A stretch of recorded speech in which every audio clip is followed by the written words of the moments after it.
Atenção porque vai começar a aula de artes. E aí pessoal, tudo bem? Aqui Paulo Braine, vamos para a aula de hoje do 7º ano IEJA 3, a aula de revisão.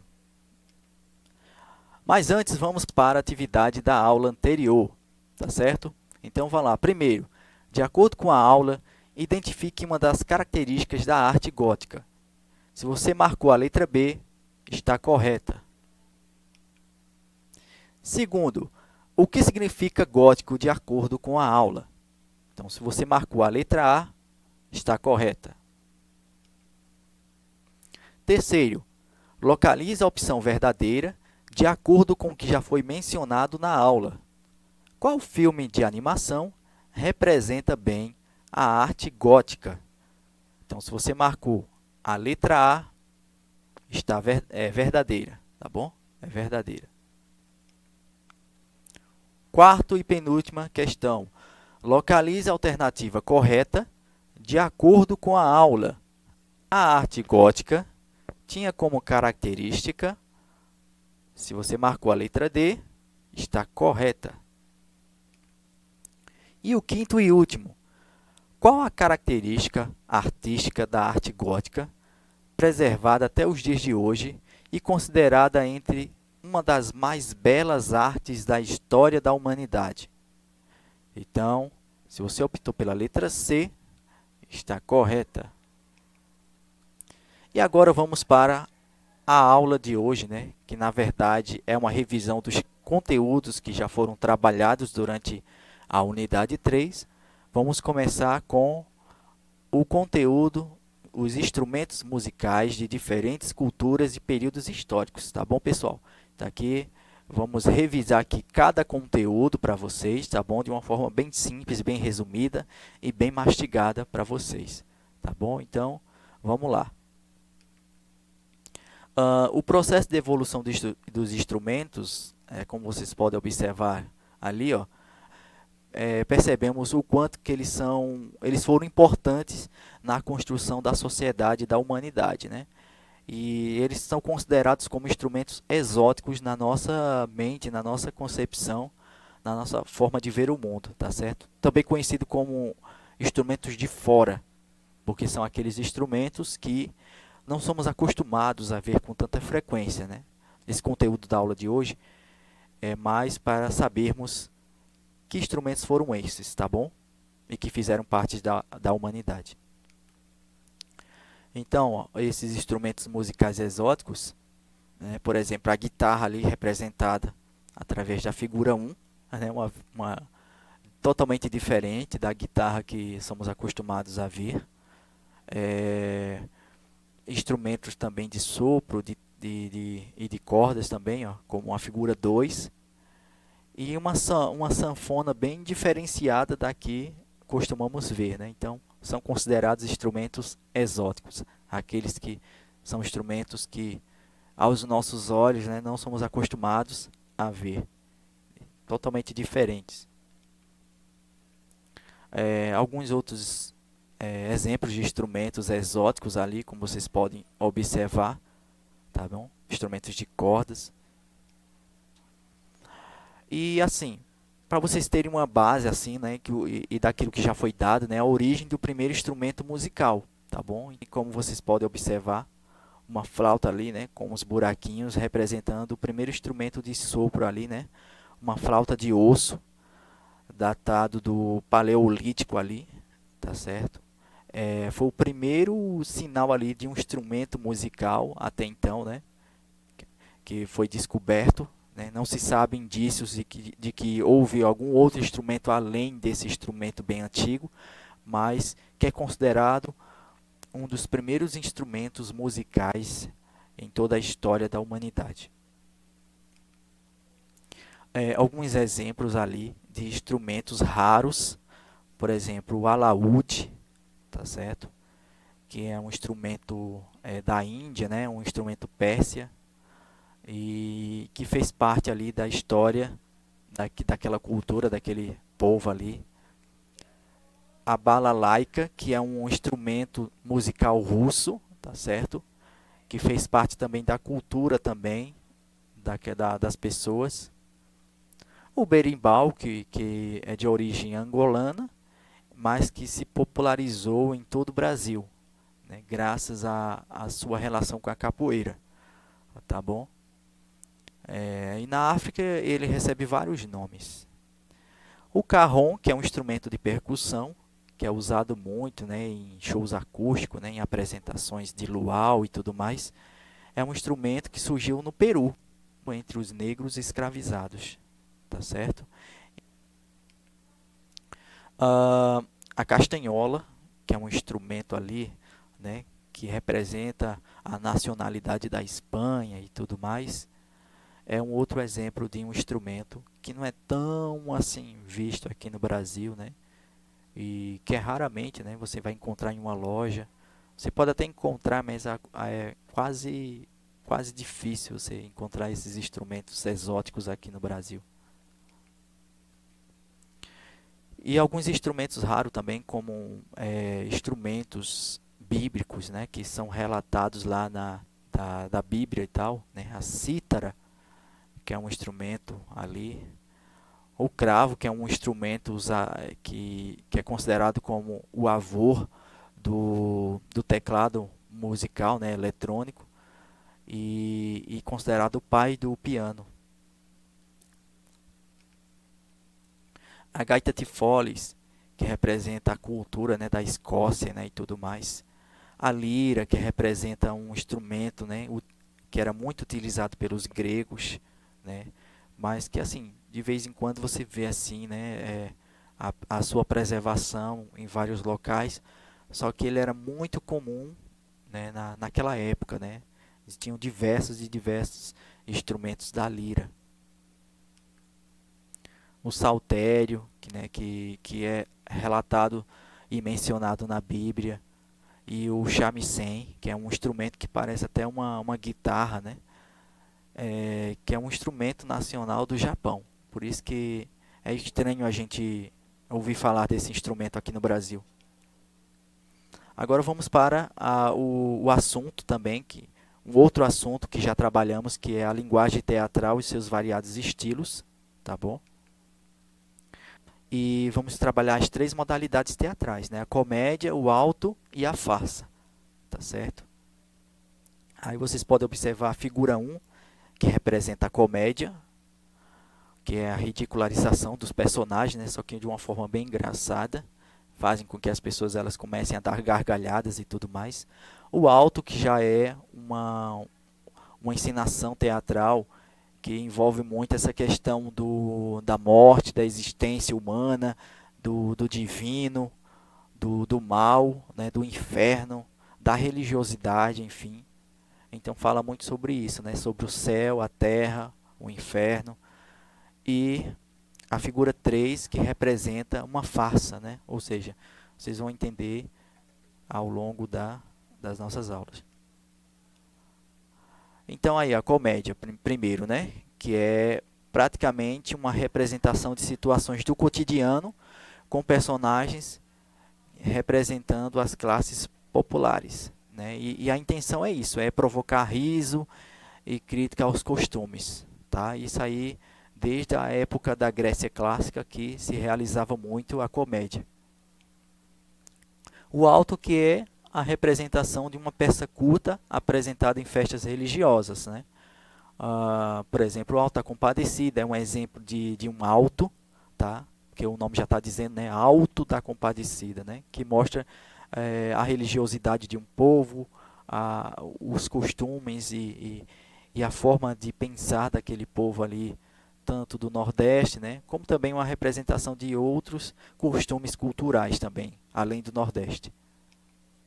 A farsa, que mostra uma satirização dos costumes, né, do grotesco, por exemplo, é um gênero teatral engraçado, só que diferente da comédia, ele sempre passa uma espécie de um mistério ali, envolvendo ali aquela peça teatral, tá bom?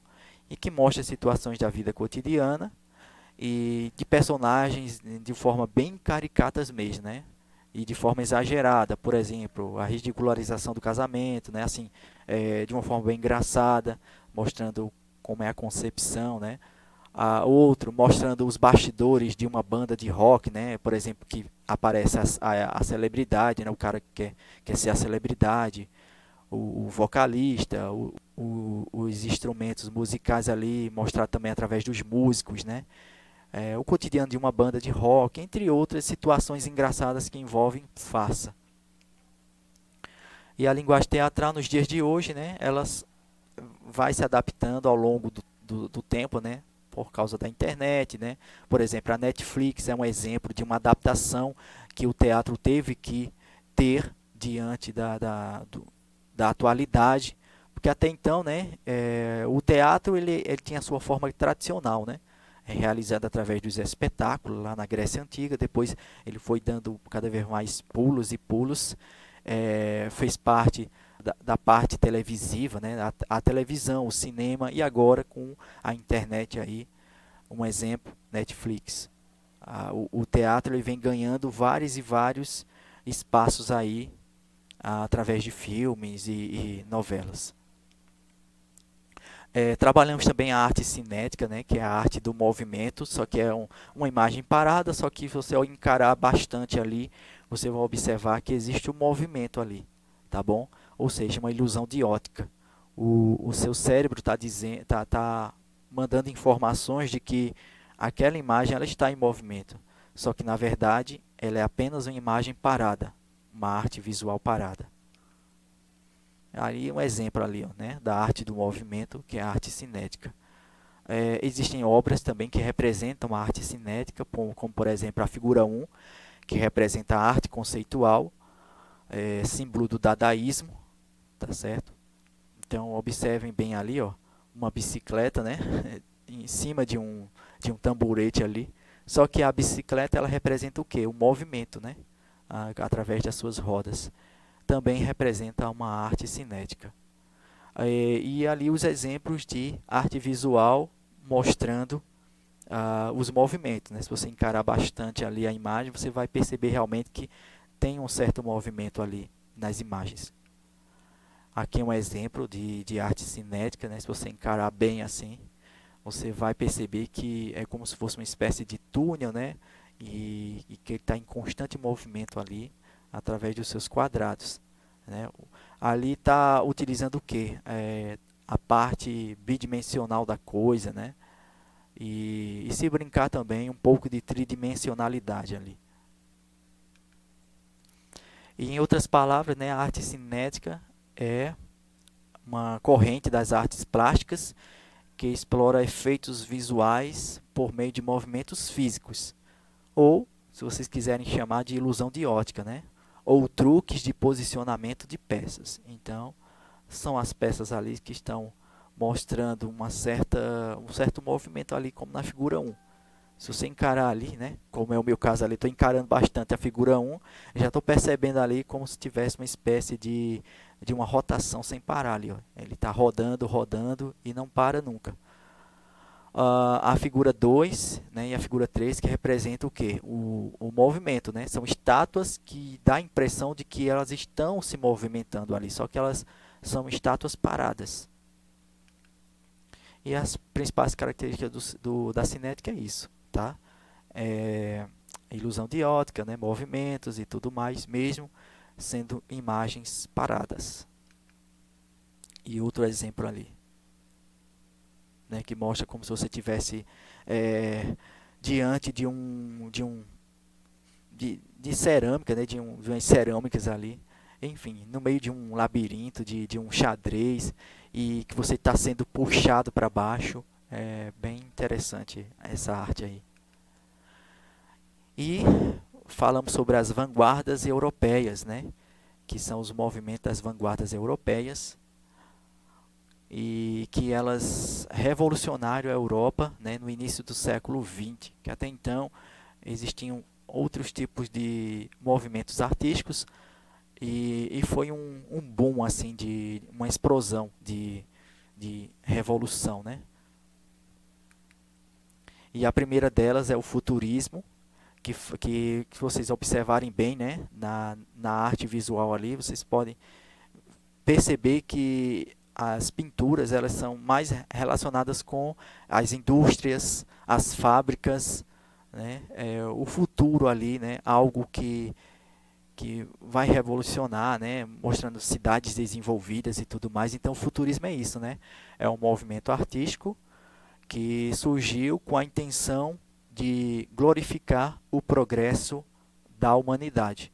Então, por isso que é bem comum você perceber ali muitas imagens que mostram fábricas, progresso, né, indústrias e tudo mais. O cubismo, né, que é um movimento artístico vanguardista, que ele envolve bastante as figuras geométricas, tá bom? Então, se você, a grosso modo, se você se perguntar ou se questionar o que é o cubismo é praticamente isso, é a utilização das artes visuais, só que você pegar uma realidade e transformar ela em figuras geométricas. Por exemplo, eu pego um retrato de uma cidade, né, ou uma parte assim superior de uma cidade, aí eu vou transformar aquela imagem ali da realidade em forma de figuras geométricas, né, triângulo, quadrado, retângulo, enfim, círculos, entendeu? Então, o cubismo é isso. E um dos grandes representantes do cubismo é o espanhol e artista Pablo Picasso, tá bom? Então, falamos do futurismo e falamos do cubismo. Vamos falar do expressionismo, que é praticamente o objetivo é retratar as emoções intensas nas obras de arte, né? Por exemplo, você passar aquilo que você sente através das artes visuais, aquelas tuas emoções, aqueles teus conflitos mentais, você passar a realidade através de uma obra de arte, né? Então, podem perceber ali, né, situações do cotidiano, a velhice, né, temas centrais ali, o trabalho, vocês podem observar também, né? E a questão de você viver em uma realidade, né, um progresso e tudo mais, e você não sabe por onde vai, e você querer se enquadrar diante desse universo, então já é uma forma de expressionismo, tá bom? Então, é isso, é uma arte mais individual, tá certo? É uma arte mais subjetiva. Você expressar aquilo de dentro para fora através da arte visual. O dadaísmo, que muitas pessoas dizem que não é arte, basicamente, é considerada como algo espontâneo, né? A liberdade, a falta de razão. Por exemplo, se você encarar ali, né, qual é a lógica de ter um círculo ali, né, um pneu, uma roda de bicicleta em cima de um tamborete, né? Qual é a lógica nisso? Então, o dadaísmo é isso, é você juntar coisas inusitadas, objetos diante de outros objetos, fazer combinações. É uma arte totalmente diferente das outras artes, tá certo? Então, tudo que tem a ver com a falta de lógica, a falta de razão, e de despertar assim, o diferente, está relacionado com o dadaísmo, tá bom? É também considerado como a arte conceitual. O surrealismo é tipo você colocar nas suas artes visuais figuras do tipo uma borboleta, ao mesmo tempo uma maçã, ou navios que ao mesmo tempo representam nuvens, né? Ou balões, né, que estão sendo conduzidos e guiados por fumaça, então, ou nuvens, né, ali. Então, o surrealismo é isso, é você usar a imaginação e através da arte visual, você ficar imaginando, nossa, isso quer dizer essa figura ou quer dizer a outra figura? Então, a imaginação e a fantasia dos efeitos visuais causados nas pinturas era uma característica do surrealismo, tá certo? E um dos grandes pintores do surrealismo é o Salvador Dalí, tá certo? Ele é considerado um dos grandes representantes do surrealismo. É a falta de razão, é você usar a fantasia diante dos quadros ali. Vamos trabalhar, né, fazer um resumo, né, finalmente sobre a arte gótica, que foi tema da aula passada, tá bom? E que foi basicamente isso, né? É a arte que envolve diante das catedrais, né? A arte de dentro para fora. Por exemplo, o estilo gótico ele surgiu na Europa, né? Como já foi falado aqui. A sua presença ela se caracteriza através das esculturas, dos vitrais e pinturas, né? A sua diversidade de cores, suas construções civis diante das igrejas, né? Tá? Durante a Idade Média. Aí vocês podem perceber, né, algumas características ali da arte gótica, né? As catedrais e tudo mais, com a sua beleza. A origem da arte gótica, né? Que se inicia na França, tá certo? Através das construções das catedrais, e a partir daí é que houve o aparecimento de outras vertentes ali, né? Da pintura, a escultura, o desenho, os vitrais, que foram consequências da arte gótica, tá bom? E o que significa o gótico, né? O gótico ele significa, foi uma expressão aí pelo intelectual italiano, o George Vasari, ou George Vasari, e que significa, vem do termo godos, né? Então, tudo envolve o contexto histórico ali, tá? Foi um povo que destruiu a Roma Antiga no ano de 410, e é bem interessante aí, porque tem esse fator aí também determinante que pesa bastante, que é o contexto histórico. E alguns filmes relacionados com a arte gótica, tá? Que é a arte das catedrais, como assim vocês queiram chamar, tá bom? E um dos desenhos animados, né, da Disney é chamado o Corcunda, né, o Corcunda de Notre Dame, tá bom? E alguns filmes, né, como o filme do Harry Potter, que algumas cenas foram realizadas nestas catedrais, assim, né, representado na figura 2. Os vitrais na arte gótica, né, como eu acabei de falar anteriormente, né, os vitrais que são formas artísticas ali, que estão sendo ali representadas através das igrejas, tá bom? Também fazem parte. E as características da arte gótica foi uma nova filosofia, uma forma de harmonização, a importância da luz, né, a atenção de detalhes, valorização da decoração, entre outras coisas, tá?